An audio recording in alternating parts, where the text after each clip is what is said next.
Yeah. We are live. Now, there's a grand total. No, we had. Whoa.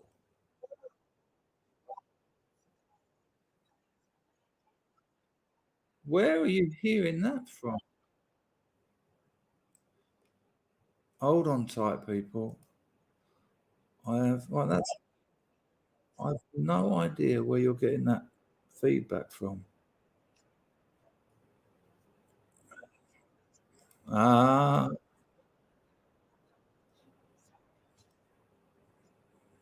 where the hell is that coming back from? If I put my headphones in, I think we'll be all right. Give us a second. Teething problems, people.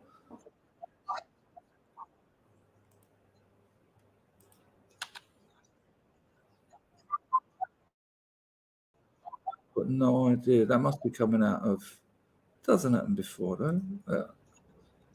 I was about to say for people who don't know, but most of you do. I've had another YouTube channel for about 7 years. Right, hang on. Get this taken care of now. Oh, here we go. Gosh. Right, now I can take these stupid headphones out. Ba, ba, ba. Don't worry, people. I've got some excellent clips. You're in for an absolute treat. You can come on. If anyone wants to come on for a chat, just let me know. Let's disconnect these headphones. I don't want them in. No point having headphones listening to nothing.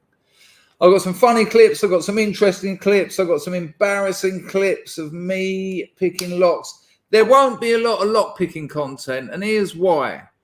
So this is a hello Lock Spaz. Lock Spaz is on the firm. Amazing. Black Dolphin's in.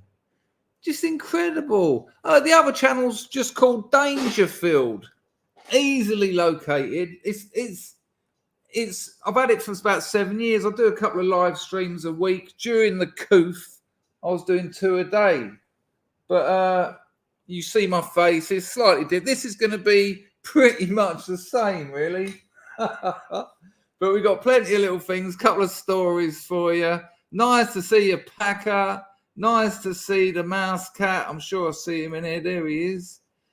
He's here, but his dinner's going to be served.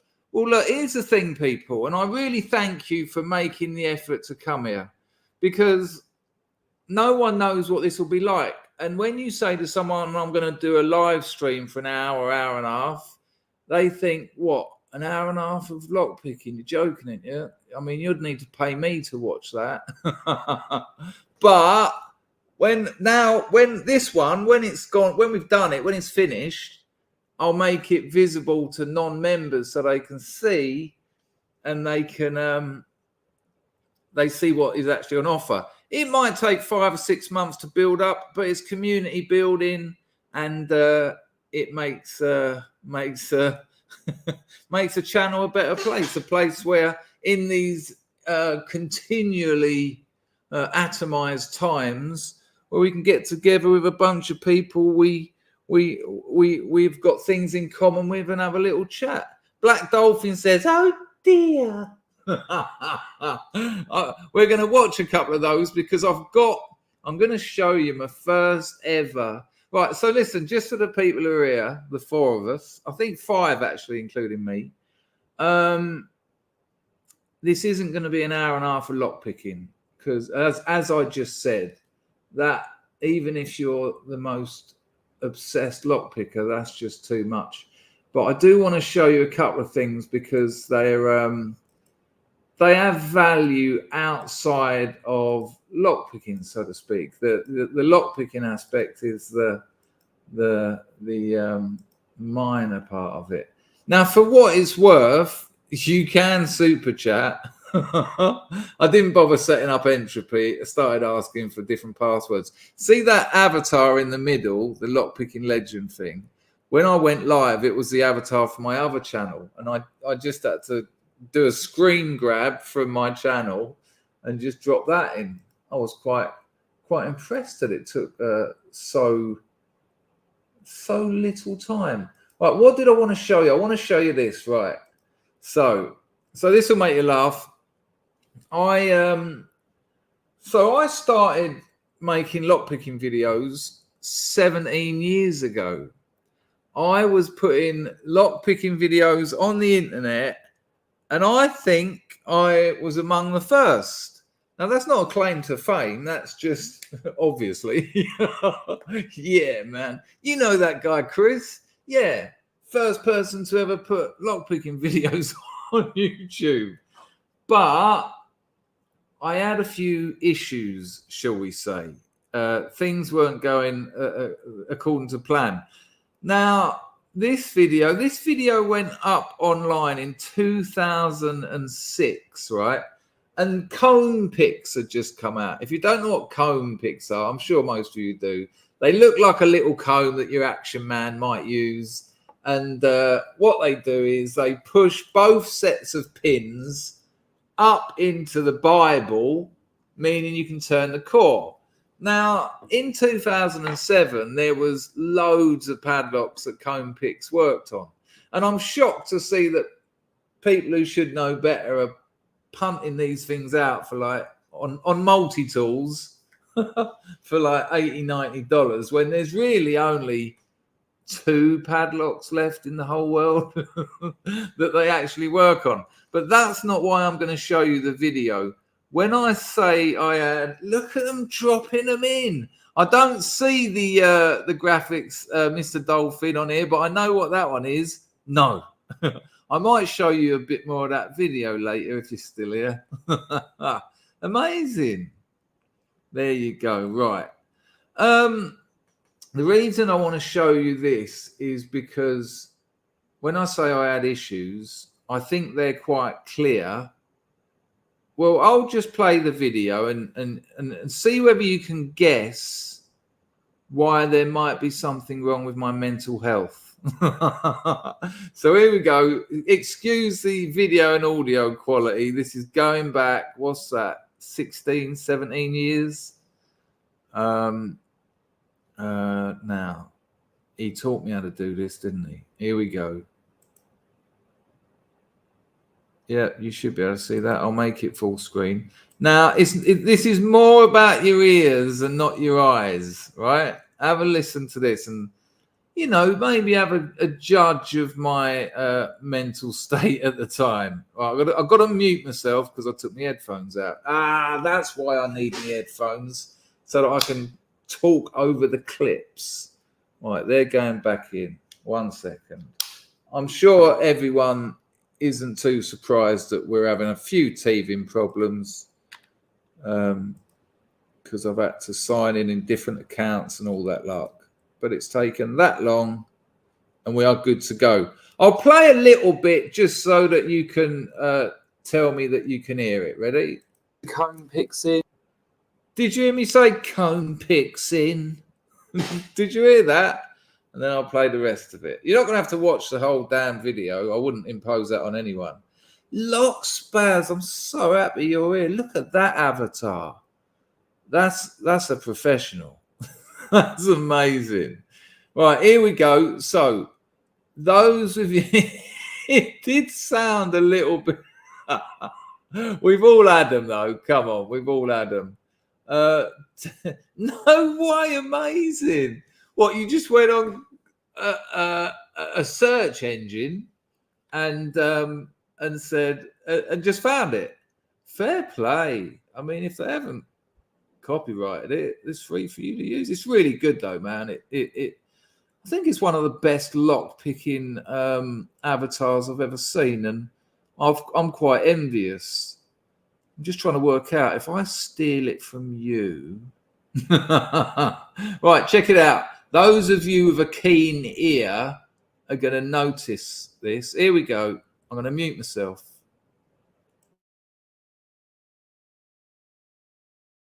I don't have to mute myself, do I? Here we go. It's in this nice set of 6. I'll show you them all. That one. That one. Right, so I think so far so good. Just showing you the comb picks. Nothing wrong with that, is there? Just, I'm obviously a little bit slow in speech, shall we say, but it plummets rather rapidly. That one's name is Johnny. Oh dear. Pedro. Socrates. And Sigmund Freud. Anyway, I've got some locks here. You'll have to excuse. I mean, back in 2006, it was all the rage to give your comb picks names. Pedro, Johnny, Sigmund Freud, and Socrates there. Black Dolphin wants to know, is there an actual... Oh, what, for the comb picks? No, but I do tend to drop in a few action women, if you know what I mean. Yeah, boy. Right, so that was a ridiculous thing that I'd done. I'll dig out that channel and I might make an edit of it for the Lockpicking Legend main channel.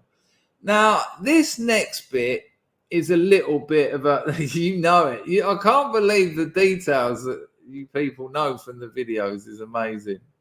The thing is, there's a lot of lockpicking channels about, and when I made Lockpicking Legend, I used to watch a lot of lockpicking channels. I really loved Bosnian Bill, and I'll tell you this now, I wanted Bosnian Bill on here for a little interview. I know Bill. We've been talking for a few years. If you don't know, Bosnian Bill had an amazing YouTube channel. It's still up, but I'll tell you the story. I won't go into too much details because it's his, but his channel was just great. He wasn't one of these people who makes it look like he's a perfect lockpicker. He showed you when it went wrong. He showed you when he made mistakes, and he showed you when he couldn't pick a lock.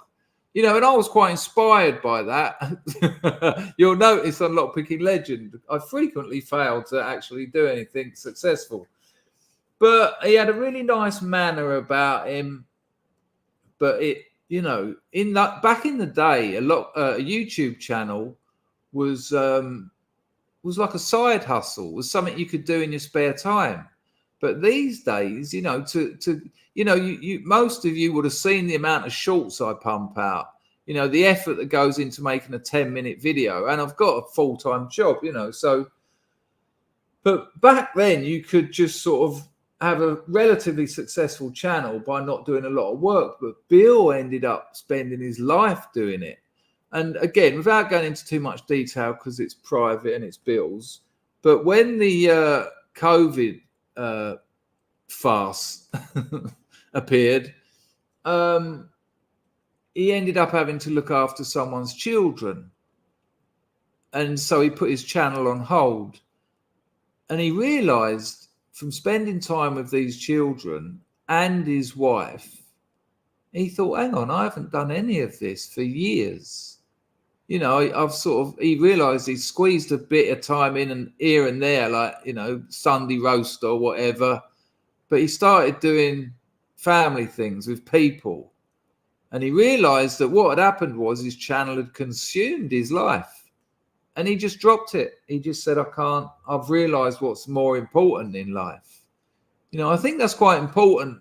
People like you and me, we are YouTube people. We do watch a lot of videos and that, but it was quite touching, really. It was, and he's left all his content up, so that's a good thing.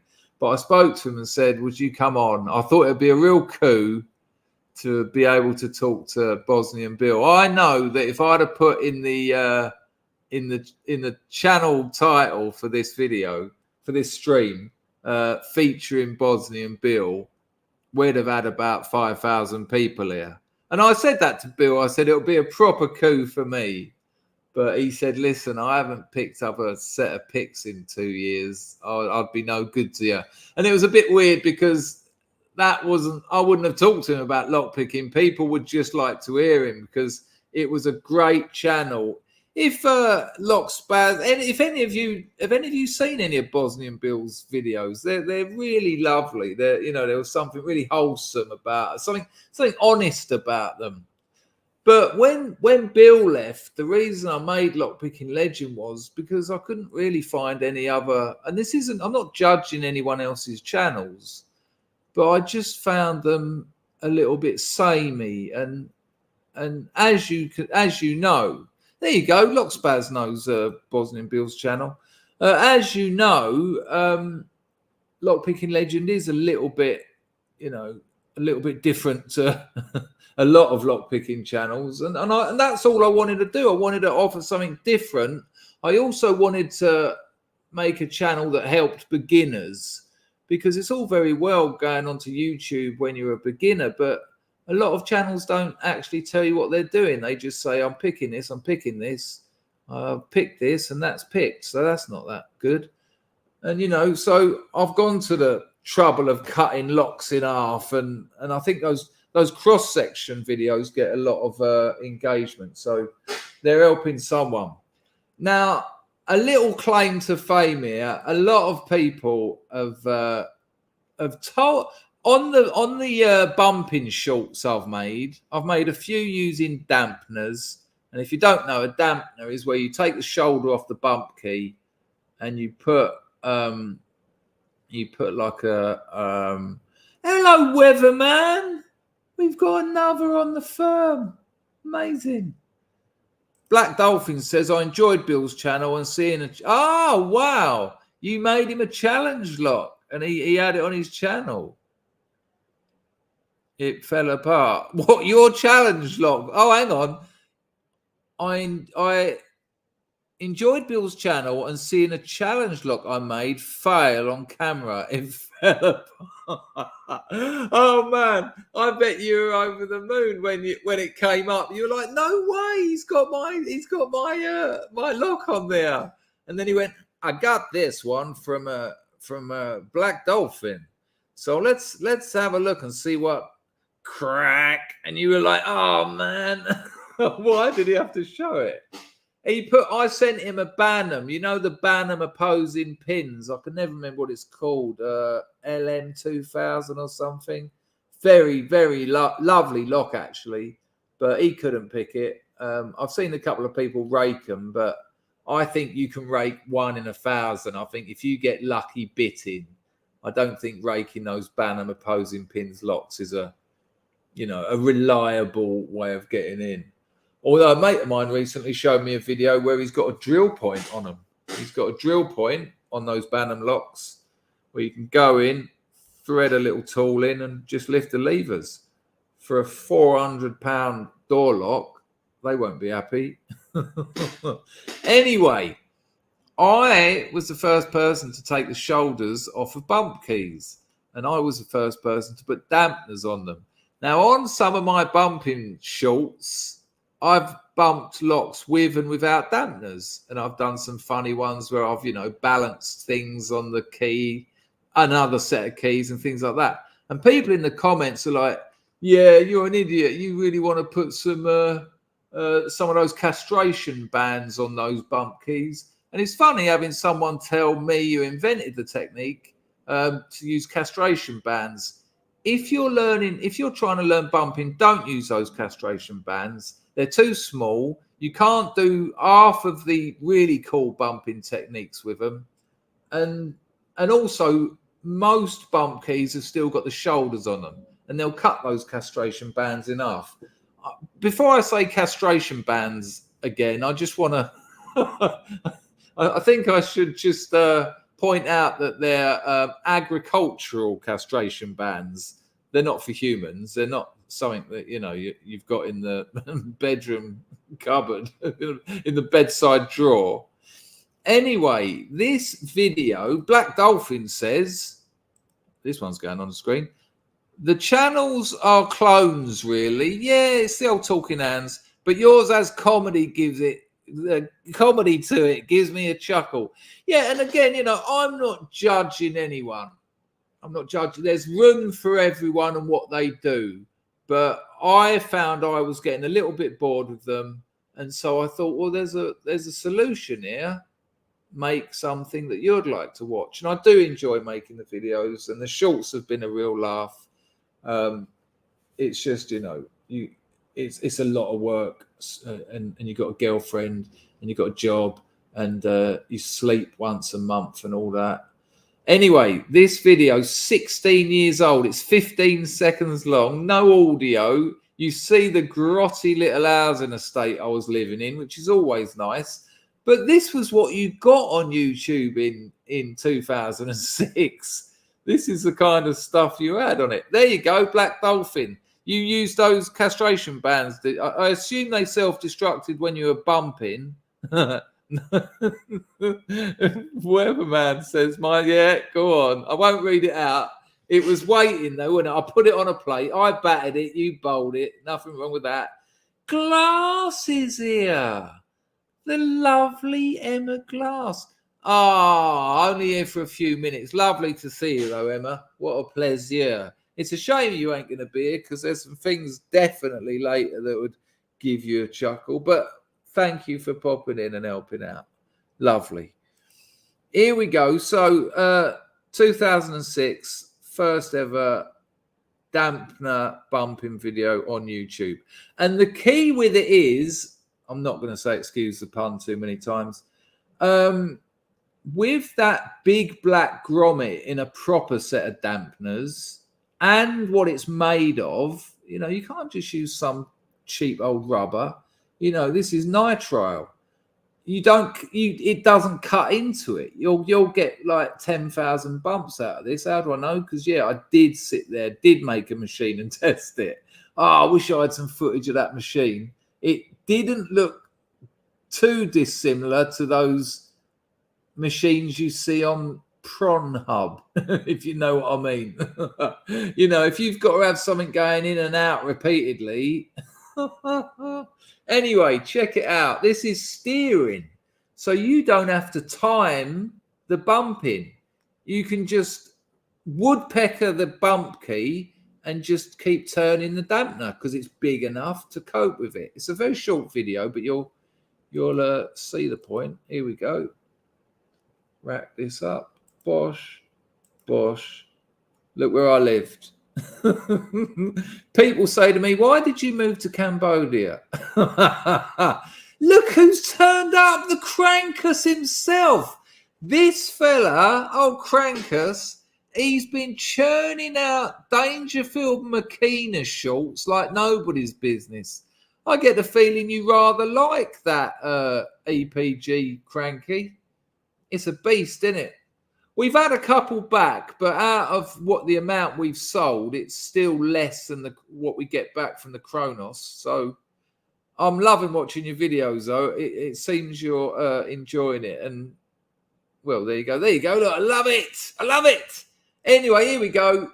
First ever dampener video with the steering technique. Let's go. This one's for you, Glass. This is... Where has she gone? This one's for you, Glass. I want you to sit and watch it and think to yourself, yeah, this is a low. What has quite happened to my life? But it's only 15 seconds and you're in good company. So never mind. You need help? What, you've got problems with it, or help using it? Because I can... I'm sorry, Emma. Let me know, and either way, I can help you out. Check out this. I've built it up, and there's nothing to see. Ready? See that turning of the dampener there? So that takes the timing out of it. Bosh. And I think I'll do it once more. Bosh. There you go. Lovely. Weatherman. Oh, I got another video started playing in my ear. Write to whoever you bought it off and ask if you can speak to Lockpicking Legend. Okay? And that will get sorted. Not a problem. I can guarantee you this. It works an absolute treat. And I'll get you using it like an absolute treat as well. Black Dolphin just wants to assure us that he has never needed castration bans.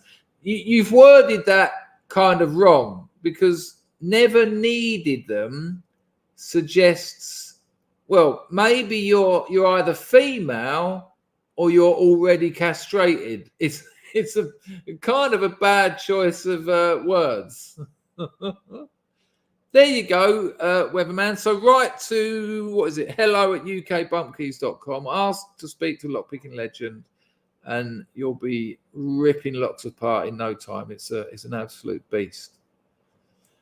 Weatherman, shots fired. Eunuch, he said it, not me. I don't shoot the messenger. I don't really want to say shoot. I've got to say now, this next clip, if you're, I mean, it sounds ridiculous saying it. Someone's put the Bosch, the Bosch members emoji up. Great stuff. This is adult content, and I have to say that because I don't want to upset anyone. If you've got kids in the room, it's not adult content as in prawn or anything. It's just the F word. So I think it's fair enough that I warn you, because if you've got like an 8-year-old, I know that not quite like when we were kids, but if you don't want them to hear it, tell them there's 20 quid under the fridge or something. But this is remarkable. It's a very short clip. I'll give you the background on it. It's at some New York Times. Now, you can't trust the New York Times as far as you wouldn't read it, but it's a deal, but it's some kind of summit they've done to promote Deal Book. It's some business, and they thought, oh, we'll get Elon Musk on because everyone, there's so many. These can't be using those cheap rubbers. There you go. What, in terms of you? Are you suggesting? Who asked? Weatherman. Flip. Oh, is that the F word? Sorry, I thought you were still talking about the Makina. So they thought, let's get Elon Musk on because everyone likes Elon Musk. I like Elon Musk. I'll tell you what, I like eccentrics, but I also like a bloke who's got so much money, he doesn't need to play the game. He can say what he wants. And in a world where more and more we can't say what we want, it gives me a little bit of hope and a little bit of faith. So the background is, excuse me, a lot of advertisers are pulling out of X, the social media platform formerly known as Twitter.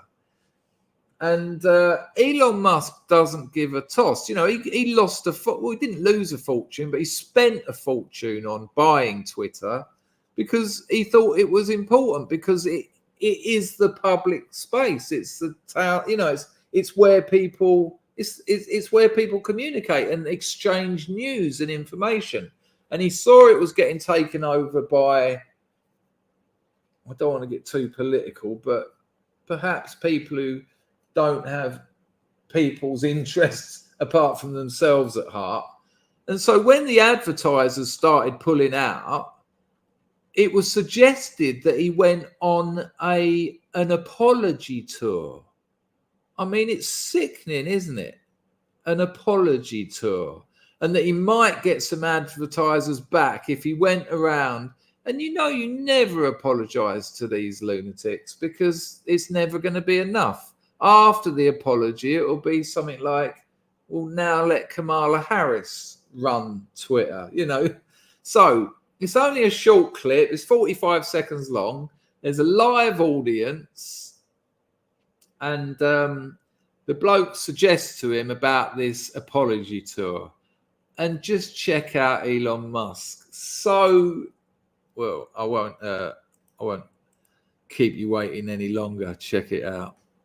Where is it? It's Chrome tab. There. That's the wrong one. There. Right, gotcha. You should have audio, hopefully. Share that.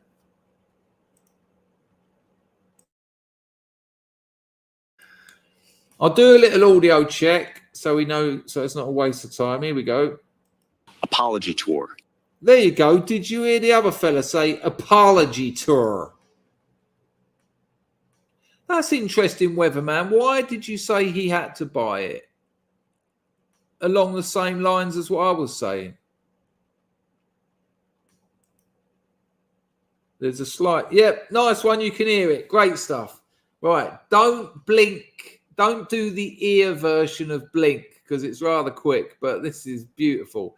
And again, if you've got youngsters around, maybe cover their ears because it's a bit brutal. Here we go. Apology tour, if you will. This had been said online.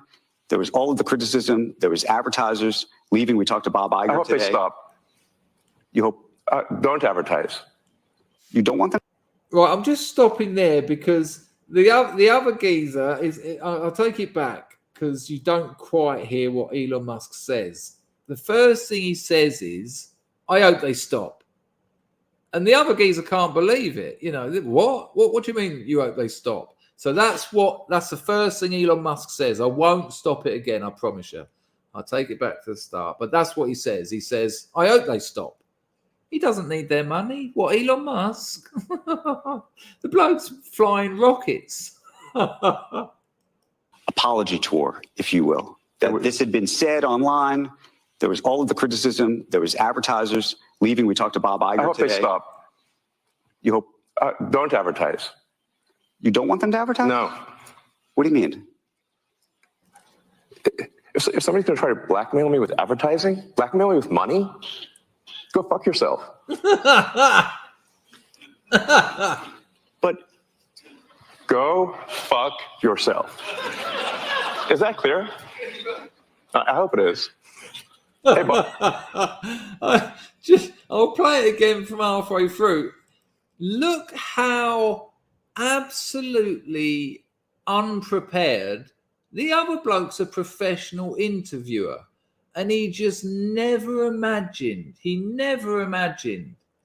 that he'd have to deal with someone daring to say what he wants, daring to speak the truth, daring to be honest. And he can't maintain the conversation. The body language is clear as day. He is a Chad. I knew you would be based, Lockspaz. I knew it. I absolutely knew it. His hand goes over his mouth, which is a terrible body language for an interviewer. And he just lets Musk say it again. And I think we deserve to watch it again because it's beautiful. Apology tour, if you will. This had been said online. There was all of the criticism. There was advertisers leaving. We talked to Bob Iger today. I hope they stop. You hope? Don't advertise. You don't want them to advertise? No. What do you mean? If somebody's going to try to blackmail me with advertising, blackmail me with money, go fuck yourself. But go fuck yourself. Is that clear? I hope it is. Hey, Bob, if you're in the audience. well, let me ask you then. That's how I feel. Don't advertise. Absolutely amazing. You know, just brilliant. I mean, you know, I don't agree with everything he says. I don't agree with anything anyone says. I don't agree with everything I say. But that is incredible. Right, I'm gonna take us back to another one of my old videos. Now, some of the people in the chat, someone else has turned up. You don't have to introduce yourself in the chat, but it'd be nice if you did, because it'd be nice to say hello and welcome you to the first ever Lock Picking Legends Live Lounge. If you want to be a lurker, that's also fine. But I'll just see the number go up, so someone's in. Right, here we go. What am I doing? So, yeah, I know that a couple of the people in the chat have seen this before, but I know that the majority of you haven't. We all know what a we all know what a padlock shim is. Another tool that's, you know, there's a few locks that they still work on, and if you're starting out in lock picking, I think they're quite handy. They'll teach you how a shackle works and you know, an actuator and all that. Hello, Mousecat, come back. You finally got it down, yeah? No problem, mate. You've only missed castration bans and Elon Musk telling the advertisers to do one. But I think you'll have seen this before, Mousecat. So padlock shims. I mean, how can you make an interesting video out of padlock shims? Well, don't blink because you ain't getting too much of it. But I got my girlfriend at the time to help me out. So have a look at this. And you'll hear my very young voice where I was before I was a broken old man, essentially. I won't do an audio check. It's not really necessary. Here we go. So, if you don't know about padlock shims, pay attention. Right, we're looking at padlock shims. A padlock shim is a small piece of metal used to exploit the space on a padlock between the body and the shackle. Now, for lock pickers, have you ever not wanted to see a padlock so much in your life? Usually the likes of us watch movies and that, and when there's a lock on it, we're like, oh, what's that? Oh look, that's a multi-lock pin, isn't it? But in this case, I'm like, get that damn padlock out of the way. Don't expect to pick any high security padlocks with these. They obviously they're not made for them. The padlocks Charlotte's got here tonight are sort of generic Chinese and one of those sort of standard British hardware shop jobbies. They are everywhere though. You know, there's plenty of use for this. Padlock opens. I just thought I'd forward it to the bit that's got the more technical advice. Like I say, there's plenty of them about. You're going to do that one now, Charlotte? I am, yes. You kind of caught us off guard with the last one, didn't you? We were, It certainly caught me off guard for about 6 years, she did.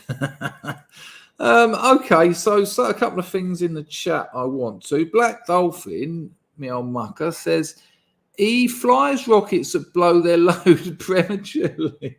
I thought it was a serious point you were going to make there. Weatherman says, I've got my thunder rakes today. I could pick your brain. Yeah, of course. Have you seen the Lockpicking Legend video about them? They're a great set of rakes. Like, what are they, 20 quid or something? Brilliant. The trick is knowing what part of the keyway to put them in. They're for dimple locks. You obviously know that. But, I've messed around with a dimple lock and won a couple of those rakes for half hour. Turned the rake over, put it in a different part of the lock, and I've just wiggled it, and it's open. So yeah, no problem. Just contact the purchaser, ask for Lockpicking Legend, and you'll get through. I'll be able to help you. But it's always a pleasure. Right now, I've got an excellent little faux pas story I want to tell you. How do I get to this? Oh damn, I think I got rid of the Bosnian Bill video I need to show you. Hang on, it's not a problem. It'll take me a couple of seconds to find it. People, if ever you buy lockpicks from any shop on the internet and you can't get them working, write to the vendor and say to them, I don't know how to use these. I'm not getting any joy. If they don't help you with them, let the world know, because that's the basics of customer service. For obvious reasons, there's not instructions with lockpicking tools because, you've got to put the time in. But they should certainly be able to help you with them. Right, give me a second. I'll just find this video again. It's not going to be hard.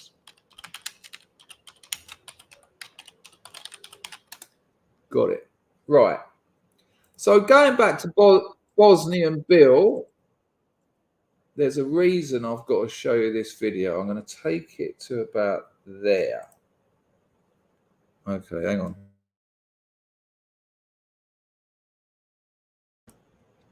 Okay, so this is a Bosnian Bill video from when he first started. For those of you who don't know, I did mention him earlier. He was one of the original great YouTube lockpicking channels. And he'd only really just started, I think, when he was doing this. Making videos, that is, not picking. But you can tell he was learning. Now, I want this video that he's put up is called The Power of Bitch Picking. He certainly is, Cranky. Were you here earlier when I was talking about him? I was trying to get him on this stream. Anyway, it's called The Power of Bitch Picking. And in the lockpicking community, bitch picking is where you don't understand how pin cylinders or any kind of lock, whether it's a lever lock, a wafer lock, whatever, but you just stick a lockpick in it, put a bit of tension on it, and, you know, by luck rather than judgment and knowledge and skill, it gets open. Oh, yeah, I spoke to him. I know Bill, and I sort of thought it would be good to get him on here. As I said earlier, if I said the first lockpick, as you know, because you obviously have watched his videos, if the title of this stream was Lockpicking Legends Live Lounge featuring Bosnian Bill, we'd have 5,000 viewers, not 6. But he said he hasn't picked a lock in 2 years. And anyway, I can't go through that story again. Maybe when it's finished, watch the first 10 minutes. It's kind of interesting. Packer says, picking a bitch is something I was good at all through my 20s. Go on. I'll bowl them, you bat them. Now, I want you to watch this just so that you know I'm not making up the idea of bitch picking. And it's funny to hear Bill say it. Again, you know, how times have changed in like 10 years.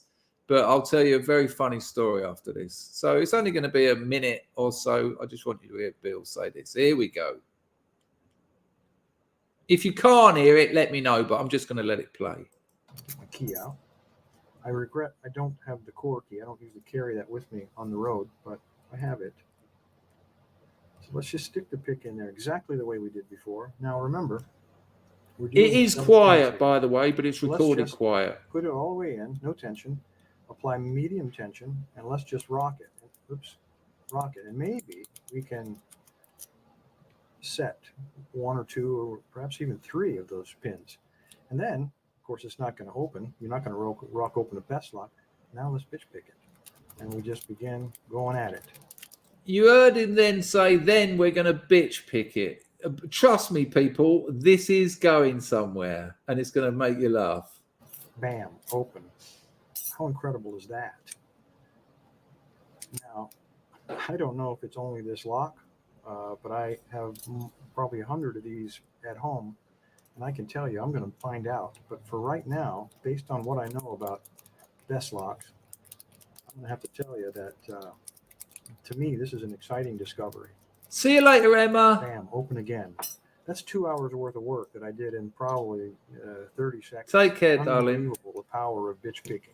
There you go. You heard it then, didn't you? Let's just take that back. Listen clearly. 30 seconds. Unbelievable, the power of bitch picking. In my eyes. Right, you heard it, right? Unbelievable, the power of bitch picking.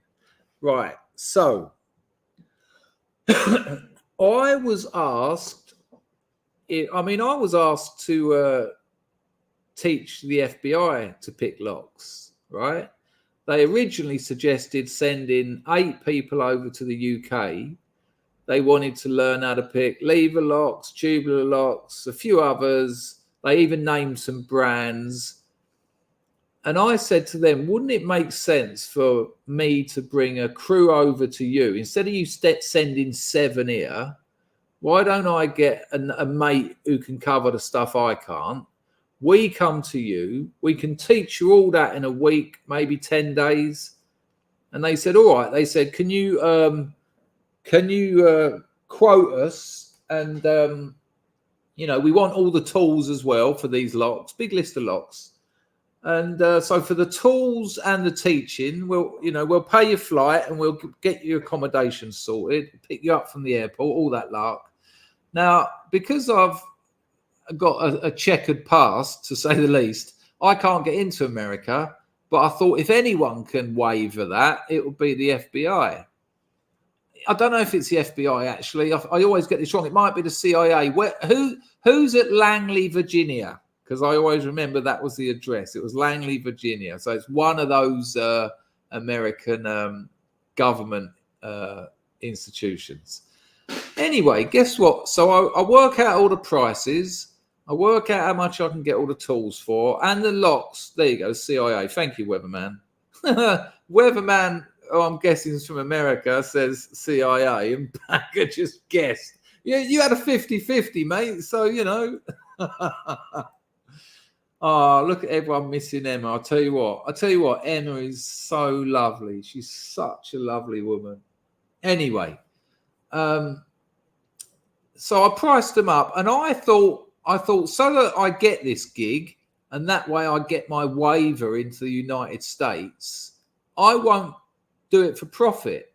I said, Weatherman's blatantly from America, Bristol, Somerset, California. So I thought I won't make any money. It will just be the cost of the tools and the other bloke's time. I won't tell you how much it was. It's, you know, that might be, you might not be able to say that sort of stuff about American intelligence organizations. I've probably said too much already. They got back to me and said that's too expensive.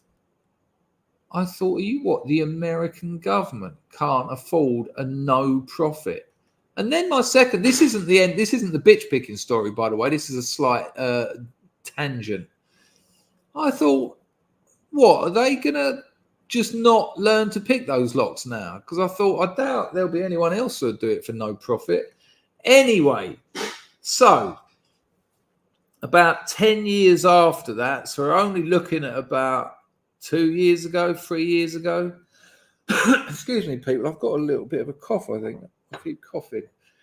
A few years ago, now I signed a non-disclosure agreement. That's an NDA. That means I can't tell you who the company was. But I can guarantee, almost guarantee, that everyone watching this, even the people who watch it after it's gone live, has almost certainly used the product or products this company provides for us, the service they provide, all right?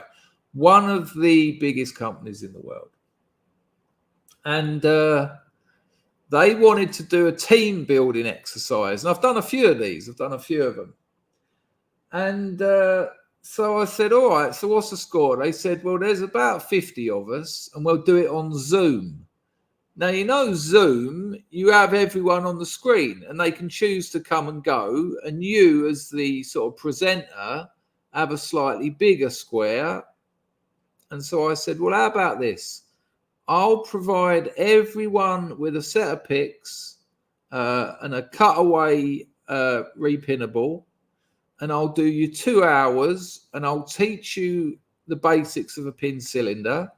I'll teach you the basics of raking. Now, I know some people think raking is just basic, but I think that's a terrible thing spread around the lockpicking community, because raking can get quite advanced. And, you know, people go, oh, it's a beginner's technique. I don't know about that, you know, and then they forget about it. Now, I'm not saying you shouldn't learn single pin picking. You absolutely should, or you're going to get bored very quickly.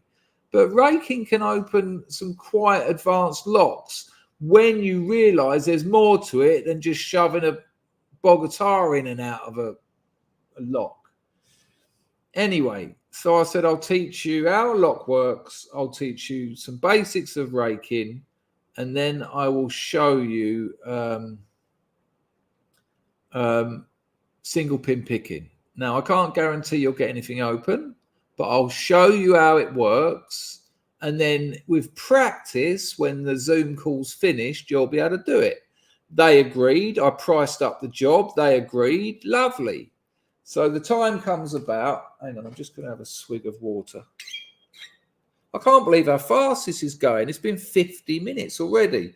Are you having a good time? Are people enjoying this? Weatherman loves raking. Me too. I absolutely love it.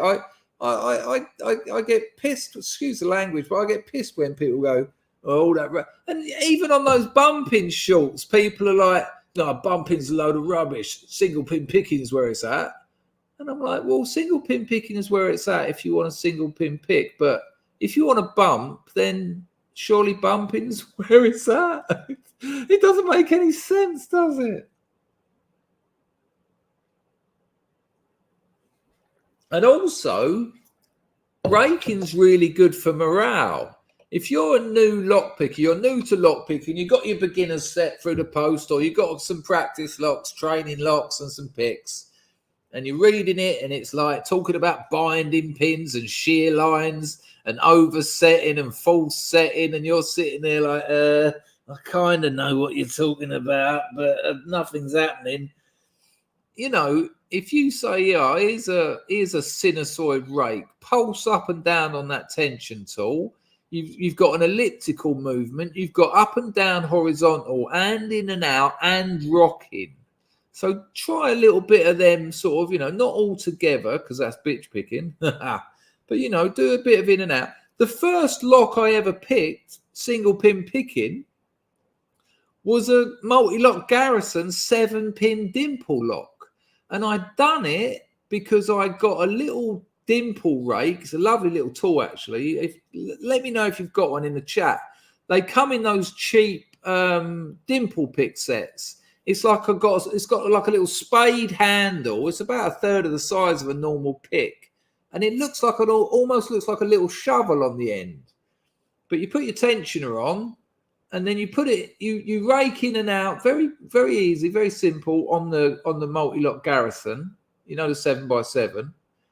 And that's set 3 or 4 pins. And so when you've only got 3 pins left and you don't know about binding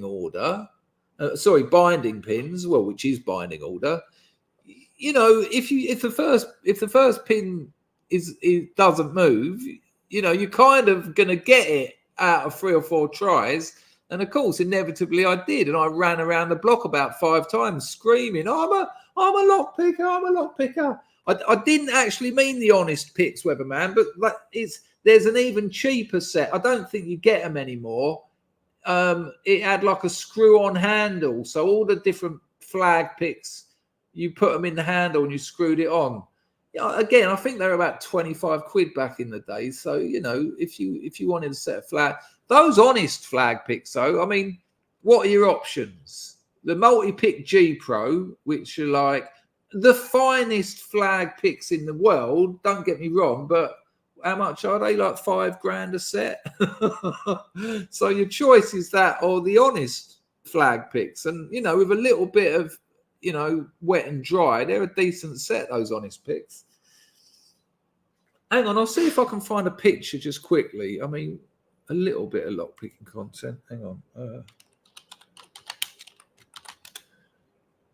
If I can't find it in sort of like the second or third, yeah, I found it. That is the one I'm talking about. Give me a second. I'll just bosh it up there. I will take those down because I'm saving them images for later. I will put that. Oh, wrong one. I'll put that on view. I know you can't see it yet, but I'm just making it so you can. Give us a second. I'll take that message off the screen. So this is the little rake I'm talking about, and I'll tell you what, a fine bit of kit it is. How do I do it? There you go.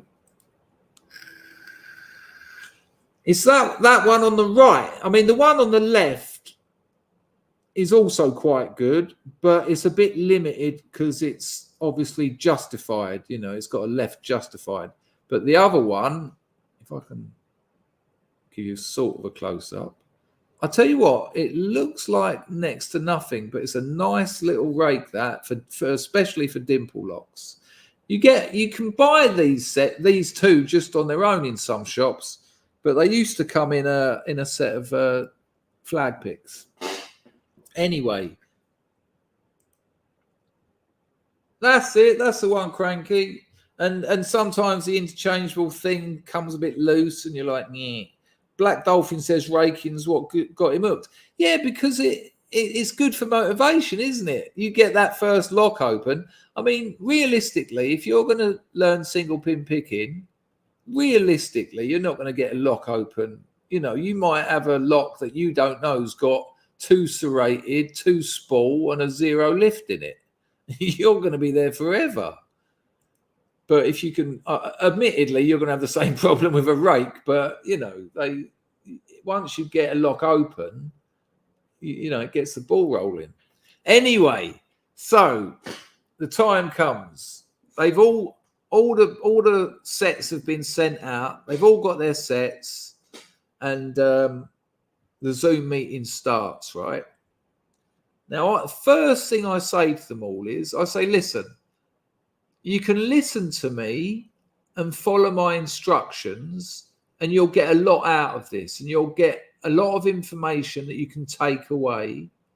And there's no reason why you can't become a very competent lockpicker in 6 months if you practice, if you watch videos on YouTube, you know, if you put the effort in. I said, but if you just sit there fiddling about, ignoring me, you might have a, you know, maybe that'll entertain you, but you're not actually going to learn anything. And I said that because I've seen it happen plenty of times. I've done a couple of university lockpicking clubs, and I'm standing up the front like a mug trying to explain, you know, pin stacks and Bibles and cores, and they're not even listening. They're just sitting there jabbing snowman picks in the wrong end of the lock or something. Anyway, so I start talking to them, and I start explaining how a lock works. The first thing you've got to know is about binding pins, obviously. You know, that it's only one pin that's stopping that core from turning. And you can identify it because it offers resistance. You all know this. And I can see them, they're just shoving rakes and picks in and out of their locks because they want theirs to open. You know, because they're cutaways, they can see that some of the pins are setting, and they just want to say, "I've done it. Mine's open," which they started saying. You know, it was coming up on the screen. You know, and some of them actually said it. Mine's open, like he's holding it up in front of his camera, and there's about 50, 60 of these people on this Zoom meeting. And I said, listen, it's really important. You have opened that lock, but I can't congratulate you because you haven't learned anything. And that's a cutaway lock. You can see the pins. So all you've done is moved something that you can see. And that the problem with actual lock picking is you can't see them. And then I said, and check this out, then I said, we call that bitch picking. Right now, when someone leaves a Zoom meeting, their window goes black.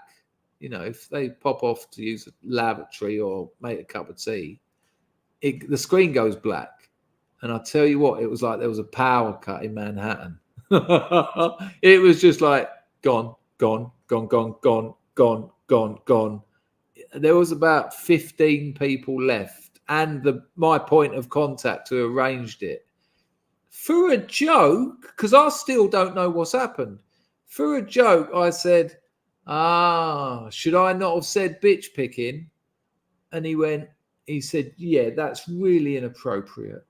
He said, to be honest with you, this is, you've really tainted what was meant to be a really fun event for us. Really? I couldn't believe it. And so I had to apologize because they paid me. And that's what our friend Mr. Musk hasn't got to do. I said, listen, I do apologize. I blamed it on England. I said, it's not the same in England as it is in America. You know, that's not considered a vulgar word. And he went to me, I think you know that it is. I was trying to help him out. You know, I was trying to sort of iron out the creases and just, let's just get over that. And he wouldn't have it. And they didn't come back. They didn't. Female canine picking. Black Dolphin says, I thought those are bypass drivers. What, those pics I just put on the screen? No. Bypass drivers, they're long and thin, but it depends what lock. But if you're talking about thumb turn drivers, they've got like quite a nicely sort of shaped curve at the end, and you miss all the pins. You just go through all the pins and just engage the cam and just slowly turn it. Because it's a thumb turn lock, the thumb turn side of it isn't actually locked, because they're used because of fire regulations. So if there's a fire, you don't need to find your key to unlock the door from the inside. You just use the thumb turn. But it's not a great security method, because you can stick basically a bent bit of wire in there and bypass the pins and just turn the cam.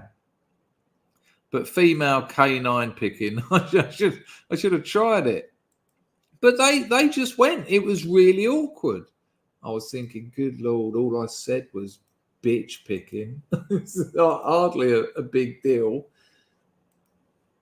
Right, hang on. Where are we going now? What have I got for you? Right, we're going to move. One last thing. One last of the lock picking things. I've got to show you this. What's the time? How long have we got left? How long have we been going? Right, we've got 30 minutes left. Right, I made a full-length video about this, and if you haven't seen it, well, you don't need to, because I'll show you it now. This is a channel called The Art of Manliness. Actually, I'll show you rather than tell you.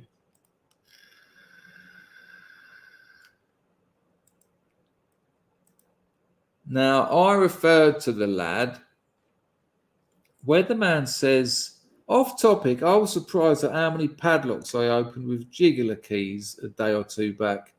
Yeah, they're pretty good. The jigglers are pretty good.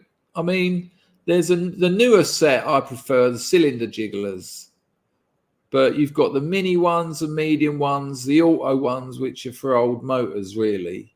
But, I mean, padlocks are the cheapest of all locks. You know, most comb picking will only really still work on padlocks. And even then, not so many, especially in England. A lot of, I mean, Lockpicking Lawyer made a video advertising his companion again. And he shows it you working on an Abbas padlock. But you get the same Abbas padlock in England and it's paracentric, which means if you draw a line down the middle of the keyway, the walding will cross that center line. And you can't get, you're going to struggle to get a comb pick in a paracentric keyway. There are some you can, but the problem is you then sacrifice width of your comb pick, and then it's liable to snap in there. I think comb picks, you know, they're all right if you've got some. There are a lot of old padlocks still in use, especially in England, weirdly, and Europe. I think it's worth getting a set. Get some wet and dry to them. Get them on your bench grinder if you've got a delicate touch, and just take like half a mil or something off and make them a bit more usable. That's what I'd advise. It's worth having some, but you know, so many people think, you know, they see them on a YouTube video opening loads of padlocks, but you've got to remember the bloke who's opened those padlocks has got about 150 padlocks. So the 7 padlocks he opened are the 7 padlocks out of his collection of 150 that comb picks work on. It's worth having a set, like I say, but modify them. You know, just take a little bit off them. You don't need. Yeah, Cranky knows what's happening. So The Art of Manliness. Let me see if I can just zoom in a little bit there. Hang on. I don't know if you can. There you go. Right. Oh, one too many. Can you see that he's got 5.1 million views? Now, this is why I don't like this. This is why I get a little bit annoyed. Because 5.1 million people who may have got into lockpicking and you know, from lockpicking, I haven't only, you know, had great fun, learnt loads of things, you know, and had businesses, but I've also met a load of really good people. You know, most of the people I talk to on a daily basis, people I've met through the lockpicking community. And when I see that 5.1 million people sat through this nonsense video, it's just a little bit irresponsible. He knows he's lying.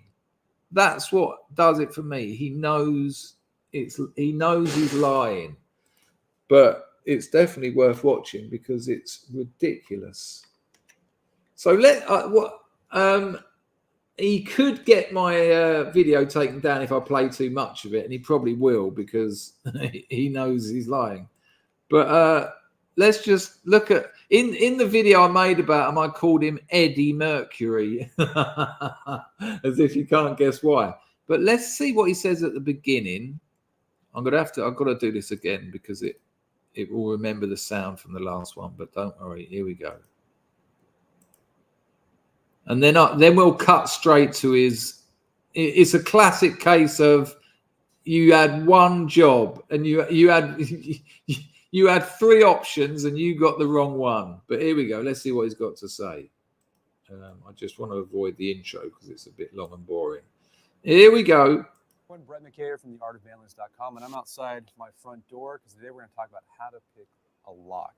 Which is a great start. I mean, if you're going to learn how to pick a lock, use your front door. I mean, what could possibly, Weatherman says YMCA, what could possibly go wrong? You know, not only do you stand a chance of damaging your front lock, and he's raking, which is rather kinetic. You could get a pick snapped in there. You could end up having to call a locksmith out. Don't pick locks that you've got in use, people. I know it's tempting when you're just starting. Oh, I've got a lockpick set. Where's anyone got any locks? No. Mum goes out and you're sitting in your porch. Is this how you do it? Pang. So it's a terrible start to, you know, here I am at my front door picking a lock. Here we go. Brett, why do I need to know how to pick a lock if I don't plan on burglarizing somebody? Well, there's a few reasons. First, I think it's important that burglarizing people. What the? civilians understand how easy it is to bypass a lock without a key, because then you realize that locks really just provide the illusion of security. We think that when we lock our home at night or when we leave our home on vacation.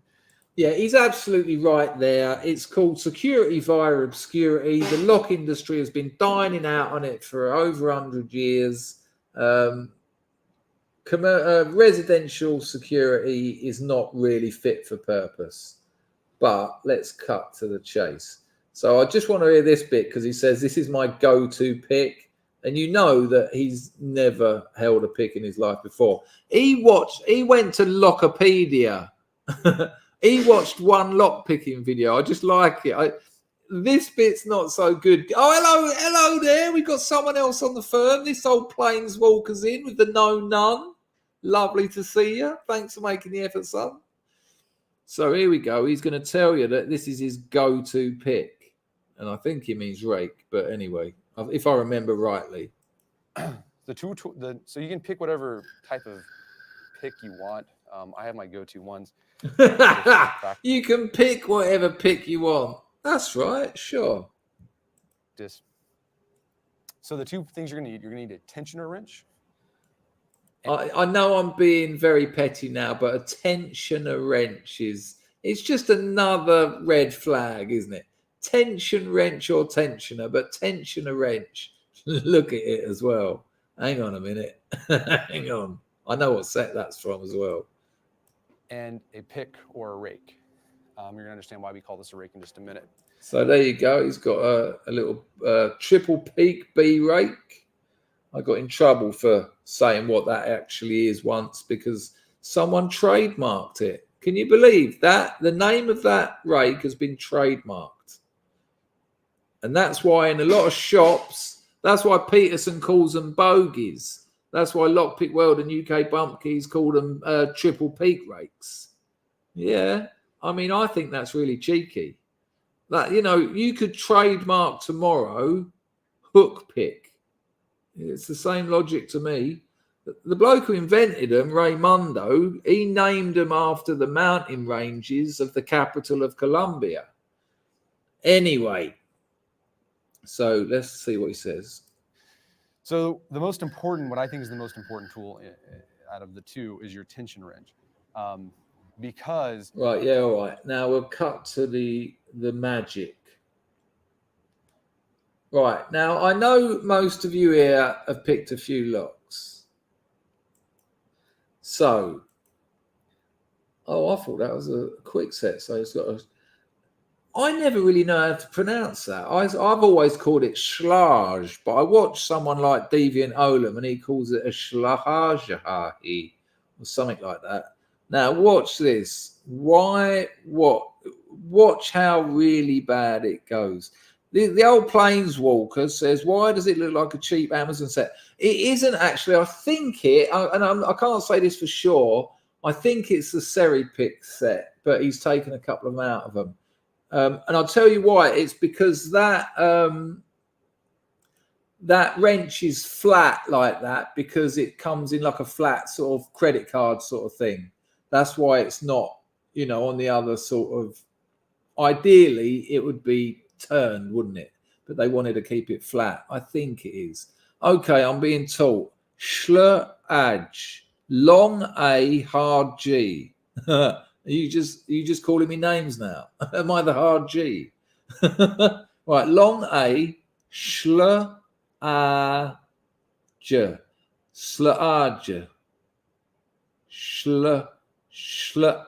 Schlage. That's it, isn't it? Schlager. Schlager? Pint of Schlager? Is that it? Lockspaz has now thrown a Schlager in the works and called it a Skadge. Don't worry, I've called it a Schlage for 20 years. I do appreciate one syllable. Schlage. Schlager. I'll do some research in my own time because we're running out. I can't believe how fast this is going. Thank you for coming, people. It's really appreciated. Right, let's watch this. It's beautiful. The thing is with YouTube, if you play too much, they cut you out. They just yeet your stream. If that does happen, they'll put me on the naughty step for 3 minutes and I'll come back in a minute. But this is just beautiful and it's too good to miss. you're going to take your tension wrench and you're going to stick. Whoa! What's happened? Hang on. Why did it go like that? Right, let's try again. Right, there we go. We're back. Right, so listen, people. So you can see him struggle from the very start. You're going to take your tension wrench. You ready? Weatherman says I call it a schleg. Yeah, I think Deviant Olam calls it like a Schlager. I don't know. I'm not spending too much more time on this pronunciation. They're not great locks. Right, watch this. It's too good. If you know anything about lock picking, you're going to have a right laugh here. You're going to pick a lock. So the first thing you're going to do is you're going to take your tension wrench. Right. So you saw that then. He said the first thing you're going to do is take your tension wrench. And I'll just let it play. You're going to do. I won't. Take your tension wrench. See him nearly put it where it should be. That's the bottom of the keyway tension tool all day long. And he hovers over the bottom and you hear him say, I'm going to take my tension wrench. And then he's thinking, oh, balls, where does it go? Look. Okay, so we're going to pick a lock. So the first thing you're going to do is you're going to take your tension wrench. Oh, no. Oh. Stick in the bottom of the keyhole in the plug. It's amazing. He was so close. And then he's turned it over as if to go in the top of the keyway. but he's still going in the bottom. I've just got to watch that again. I'm sorry to indulge myself. It's incredible. And listen to the rhythm of his voice. You can tell he's going, you can tell he's struggling. The old planeswalker says, I thought I had bad technique, terrible technique. Yeah, watch, ready? Again. Is you're going to take your tension Oh, wrench, yeah. and you're going to stick it in the bottom of the keyhole in the plug. Like so. The keyhole in the... And Right, now, yeah, that's the answer, Black Dolphin. No. He's put a bottom of the keyway in the bottom of the keyway from the top of the keyway position. Now, you tell me, people, we've got an oh dear as well as a no none. Beautiful work. I mean, where is... He didn't deserve a legend, Weatherman, but in a way he does so. Now, where are you going to put your rake? Well, let's see. Let's see what he does. what you're going to do with the tension wrench, you're going to apply just a slight amount of pressure on it. You don't want to do too much. If your tension wrench is bending like that while you're picking, you've got too much pressure. What's going to happen is the pins are going to bind. It's like the pins are going to bind, right? You actually do want a pin to bind, though, no? If you put too much tension on, they're going to bind. If you don't put enough tension on, they're not going to bind, and you're not going to be able to pick it. But because he doesn't know what he's talking about, I reckon he's got a lot of post-it notes around out of shot that says things on it like tension wrench, bind, core.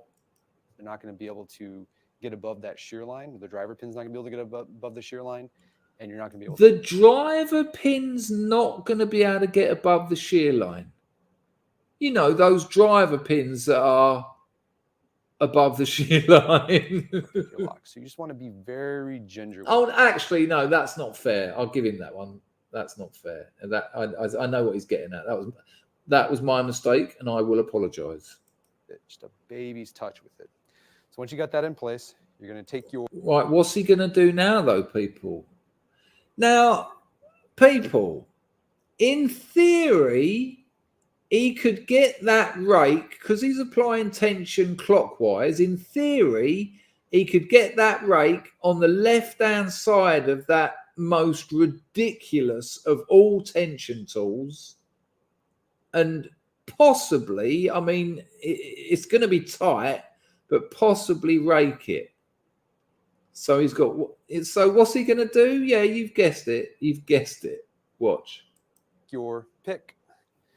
Right here, I have a rake with 3 ridges. It's my go-to one. I feel like it's the easiest. When you say go-to, you mean today, the first time you've ever picked one up? You pick most any locks with this one. You can pick almost any locks with that one. Don't worry about it. You're going to be fine. You're going to be absolutely fine. You got that Ingersoll 10 wafer padlock. You're all right. You got your triple peak there. Here we go. You got your, what's that? The biaxial. I can't remember who makes them now. You got your biaxial. You're going to be fine. Here we go.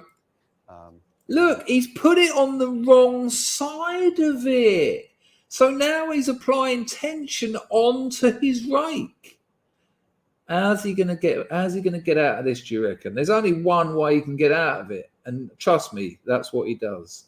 And you'll find your own preference as you mess with things. And you're going to stick it. Now, did you notice he's now moved his tension tool right up into the 12 o'clock position, meaning he's not applying any tension on that. And he's just learnt that. In the hole. I mean, he's just realised that. The top. Like so. Right. And now you're going to just apply slight pressure on the wrench, and you're just going to rake your pick back and forth. Right. And what you're doing is you're just moving those pins up and down in the lock. Now, do you think he might do a jump cut to because he turned around and said to the people, "Hang on, I've made a mess of this. Let's take it again." And then they said, "Yeah, but there'll be a cut," and they'll go, "Yeah, but we'll just make it look like it's a different camera angle." What do you think? until you get the gap between the key pin and the driver pin lining up with the shear line. With some locks, I found it useful where just constant pressure on the wrench isn't very useful, doesn't do anything. So a back and forth sort of vibration. Oh, no way. Look, they actually did. They jump cutted it. You can't see what he's doing because, it's been a long time since I've seen this video, but I imagine he's moved that rake to the other side because that's ridiculous. Wrench pressure. Oh, it was already open. What a surprise. That's ridiculous. There you go. You see it's rotating. All the pins are lined up. No, we can't see it or feel it because you didn't let us. It just magically opened when you changed camera angles. And now you've changed back. Just keep rotating and... Oh, and you took the tension tool out. I wonder why. Absolutely ridiculous. I made a whole video about that if you want to. It's called, I think I called it The Art of Manliness. If you want to show that to your friends, it's definitely worth a watch. Right, what's the time? I just want to... Well, I've got 9 minutes. I've got 10 clips to show you. And I want to make it the best one. Okay. Now, this isn't lockpicking per se. Oh, someone else has turned up apparently. Let us know if you're in here. Give me a 1 in the chat if you know. Oh, that's right, Cranky. You nailed it. Exactly that. He managed to set the 1 pin in that lock. Or the no pin, and the geezer on the other side of the door just went, now, and just turned it. Give me a 1 in the chat if you've heard of Yoshida Kim. Yoshida Kim.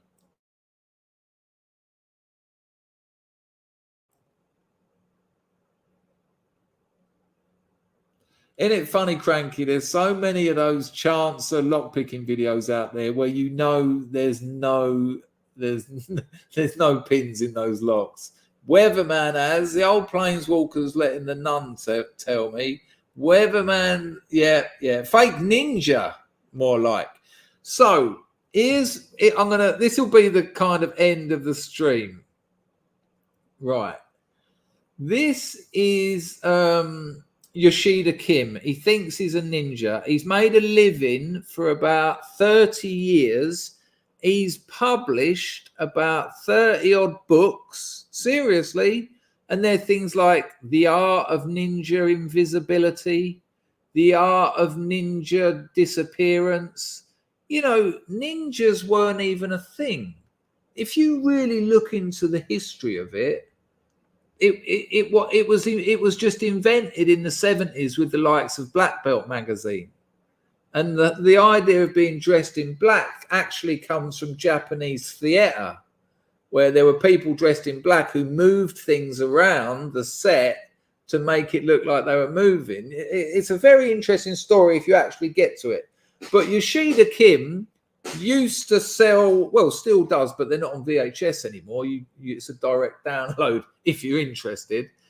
But it'd sell VHS videos. You know, it'd advertise in Black Belt magazine, you know, the likes of the Dim Mak, the Death Touch, and you've got Count Dante. All of this is in my novel, by the way. Yeah, I'll tell you about the novel another day. But this is him levitating.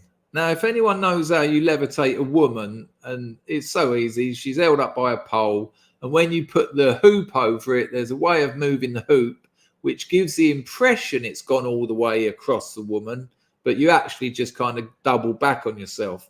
Now, his ninja partner can't even do that convincingly. So this is Yoshida Kim levitating. Check out the cramp in his legs, where he can't even keep his knees off the ground, let alone his whole body. But this isn't why I'm showing you this. This is just an introduction. This is from a channel called Interesting People or Interesting Things from Around the World. I really recommend subscribing to Interesting Things from Around the World. It's a great channel, brilliant content, really funny. He finds real oddballs, and they're good sort of 25-30 minute videos. Yeah, check it out. So here we go. Here's Yoshida Kim failing to levitate. If I remember rightly, there's another jump cut, but I might have got it wrong. All the editing you see here is from the video I got it from, the interesting things from around the world. It's not me doing it.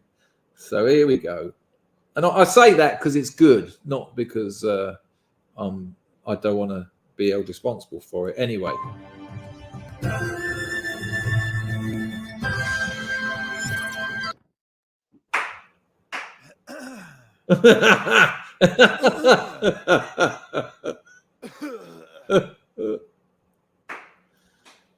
So in the 70s, kids would spend like 10 weeks saved up pocket money and their Christmas money, you know, and in those days you had to send a check off or a postal order. Good Lord, remember them? And then you'd have to wait. What was it? What was it? If anyone could, what was it? 28 days for delivery, I think it was. That was the standard. Well, Mr. Weatherman, I am going to Napoleon Bonaparte next. So you have predicted my journey. So we'll watch a little bit more of Yoshida Kim. And listen, imagine you, that's it. It was 28 days, wasn't it? 28 days for delivery. And then there was all the old stamped addressed envelope. Good Lord. Now, imagine spending all your saved up pocket money. You probably chipped in with a couple of mates. You get your VHS video. You think you're going to be a ninja. You've had enough of getting bullied at school. And you put it on, and this is what you get. He can climb along fences. Look at the quality of it. Are adept at moving both vertically and horizontally on walls and buildings, using only the barest of hand and footholds. And you know, when you're like 10 years old, you'd be so gutted that you wouldn't admit it. You'd kind of go along with it, wouldn't you? You'd go out into your back garden and try it. And you're among your friends, you'd sort of try and defend it because it would just be too crushing otherwise. You know, for the last 28 days for delivery, you've been going to bed at night, every night thinking, in 28 days, I'm going to be a ninja. And so it'd just be too much trauma. And so I can imagine, you know what kids are like. You'll be sort of going, yeah, but, you know, if you could do that, imagine being able to do that. If someone was trying to beat you up, you could you could meditate over the fence and then just climb along like that. Let's watch a bit more because he does some other absolute tosh. He is quicker than a speeding bullet. Oh, yeah, this is him catching bullets, although it isn't, obviously.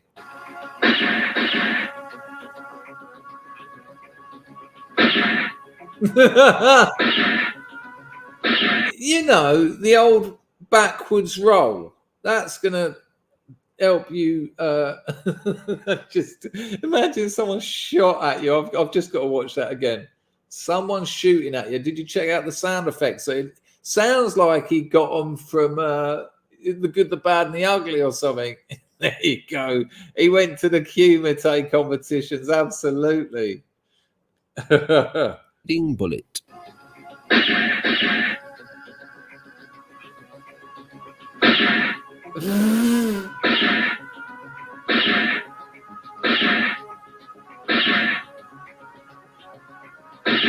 At this point, you and your mates are just crying. It's over. There's no Packer says, just like the Matrix. Now, a little bit more of Yoshida, and then we're gonna have we've hit an hour and a half. I said I'd do an hour and a half, but the denouement is coming.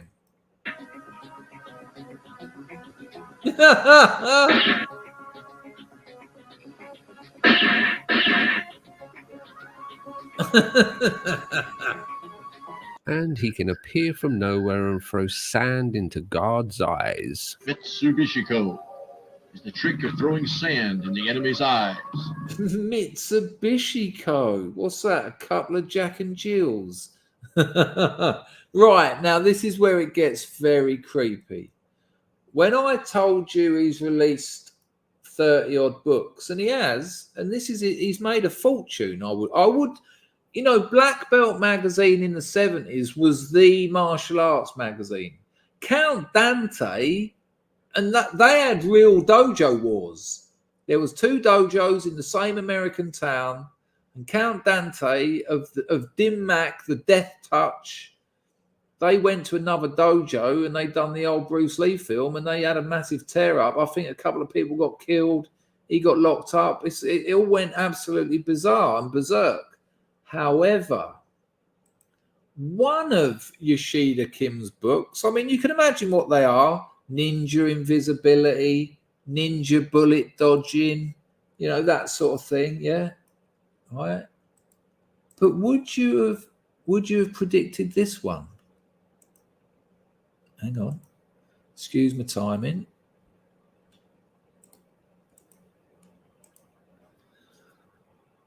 The Amorous Adventures of Ashida Kim. Now, you might not know, well, I know you don't, but I'm a writer as well. I'm a published author. I get paid to write copy. I released my first novel when I was 23. I've got a Substack. If you want to see it, it's just Dangerfield. Go over to Substack and Chris Dangerfield. They're grotty stories, though. It's not lockpicking. But this is The Amorous Adventures of Ashida Kim. And I've read this book. Well, I've read bits of it. And it not only is it beyond awful writing, but when you've got awful writing, I mean, it's hard writing about sex anyway, because it's a difficult subject. You know, if you're trying to tell a story about something that was actually sensual and enjoyable, you know, most people don't really want to hear about that. But if you also have got the sort of linguistic disability at the same time, it can be brutal. Now, there's another channel I would say, if you're into MMA, and I am, check out Napoleon Blown Apart. Although if you are into MMA, you probably already know Napoleon Blown Apart. Now, because I had to rush towards the end of this stream, I'm not making excuses, but I knew. So Napoleon Blown Apart done a video, and he said if enough people vote for it, I will do a live stream and I will read The Amorous Adventures of Yoshida Kim. And of course, he got the votes. It's over 3 hours long, the Napoleon Blown Apart stream. Now, I tried to find a good, but by what I mean bad bit. He got a female friend of his to help him because there's female parts in the book as well.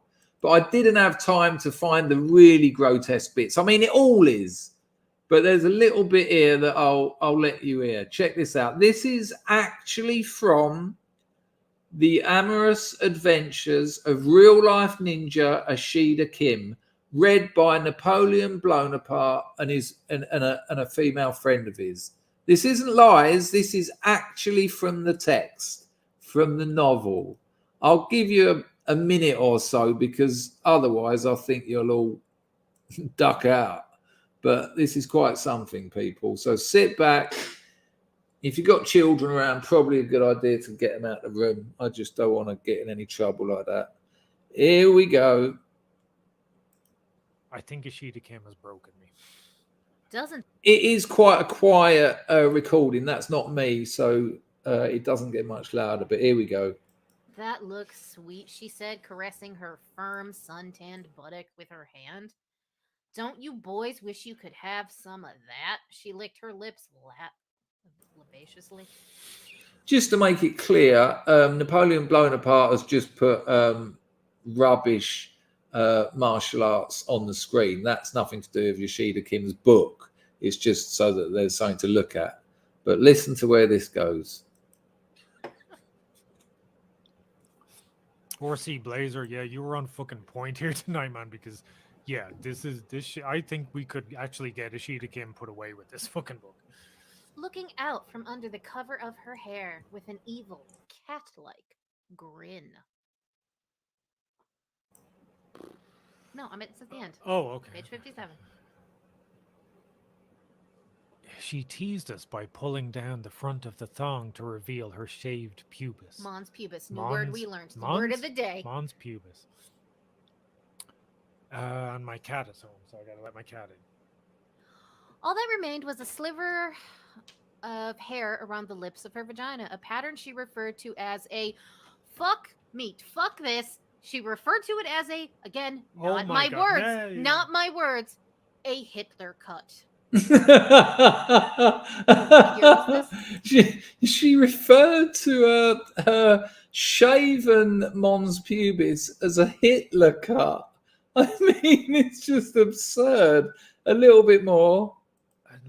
1993, I think. Damn. 50 Shades of Beige. She rubbed against Billy. But this is all for him. Come on, lover. Spank me. Make me cry. And placing her palms on the desk, she again offered her ass to him and braced for the impact of the leather whip. Making a great show of lining up and measuring the distance, Billy made ready and slapped her soundly on the right cheek. She winced at the sting of it, but did not cry out. Again, asked Billy. She nodded assent. Whack. Whack! The flat end of the leather whip hit her again. More, he asked. Yeah, she and by the way, people, you can still buy that if you go online. I don't think it's under YoshidaKim.com, but the Amorous Adventures. If you want to buy someone an entertaining and interesting book for Christmas, the Amorous Adventures of Yoshida Kim are going to be the one. Well, there you go, people. That flew by for me. One in the chat if you enjoyed the first ever Lockpicking Legend live lounge. I will keep doing these. I'll do one a month. If we get more numbers, I will obviously start doing more. And, like I say, these things take time to build up. People probably thought it was going to be an hour and a half of lockpicking, and I can understand why you wouldn't sign up for that. That's lovely. It looks like most people enjoyed it. That's almost everyone. Well, 5's enough for me out of 7. Thank you. I really appreciate it. And thanks to my people from the other stream for popping in. That's been really kind of you. If you could let other legends, because I'll tell you what, people call me legend in the comments, but that wasn't what the channel was meant. What it was meant to be was the legend of lockpicking, rather than I am the lockpicking legend. It was meant. It didn't work. But lockpicking legend. Do you know what I mean? Rather than lockpicking legend. But who cares? That's all right. That's all. 1, 2, 3, 4, 5. Did I get? One person didn't like it, apparently. Oh, he's left. No, I'm not one in it. Well, I'll take that. In the shades of some videos, like the full-length lockpicking legend videos coming up, if you can help me by saying that you enjoyed this, it would be lovely to have a community here. And we could build it up over the next year or so. People can come on. We can have chats. We can get 3 or 4 different legends on. Have a nice little chat. We can actually start talking about some locks if people have got questions. And I'm happy, if the channel, if the live lounge keeps growing, I'll keep doing it. And like I said, if there's more and more, I will.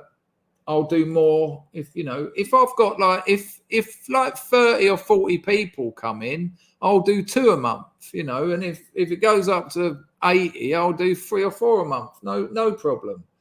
I'm going to play you a bit of music out and something just to relax to. This is from a channel called Eat, Bake, Sing. And this is Oak, Ash and Thorn. And it's a beautiful song. I'm sure she won't mind me playing it. Again, her channel's called Eat, Bake and Sing. And it's a lovely bit of traditional English singing and song. Thank you, everyone. I'll see you on the next Lockpicking Legend video, which will actually, there's a short going out probably tonight, which is a little bit controversial. If you saw Lock Noob's video about the tool that looked a bit like the Covert Companion, well, I've got news for you. It looks a lot like something quite different. Here's a nice bit of music, people. Look after yourselves. Thanks for coming. Really appreciate it. I hope to see you in the next one. It'll be the OGs who came to the first few that will be loved and admired when there's 200 people coming to these things. I'm happy to keep it going if you are. Here is Oak, Ash and Thorn by Eat, Bake, Sing. Let me know you can hear it.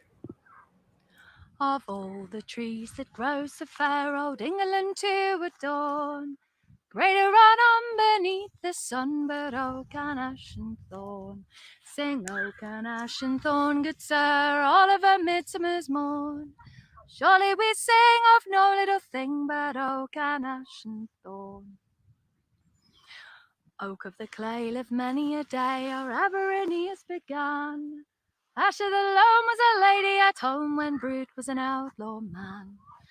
Thorn of the Downs saw New Troy town, from which was London born. Witness here by the ancient try of oak and ash and thorn. Sing oak and ash and thorn, good sir, all of a midsummer's morn. Surely we sing of no little thing, but oak and ash and thorn. You that is old in church are mouldy, breedeth a mighty bow. Alder for shoes do wise men choose, and beech for cups also. But when you have killed and your bowl is filled, your shoes are clean and worn, back you must speed for all that you need to oak and ash and thorn. Sing oak and ash and thorn, good sir, all of a midsummer's morn. Surely we sing of no little thing, but oak and ash and thorn. Ellen, she hates mankind and waits till every gust be laid, to drop a limb on the head of him that anyway trusts a shade. But whether a lad be sober or sad, or mellow with ale from the horn, he'll take no wrong when he lieth among neath oak and ash and thorn. Sing oak and ash and thorn, good sir, all of a midsummer's morn. Surely we sing of no little thing, but oak and ash and thorn. Oh, do not tell the priest our plight, for he would call it a sin. For we've been up in the woods all night, conjuring summer in, and we bring you news by word of mouth. Good news for cattle and corn, for now is the sun come up from the south by oak and ash and thorn. Sing oak and ash and thorn, good sir, all of a midsummer's morn. England shall bide till judgment tide by oak and ash and thorn. There you go, people. You look after yourselves, legends. It's been an absolute pleasure. Spread the word. Get it in the comments of the videos. Oh dear.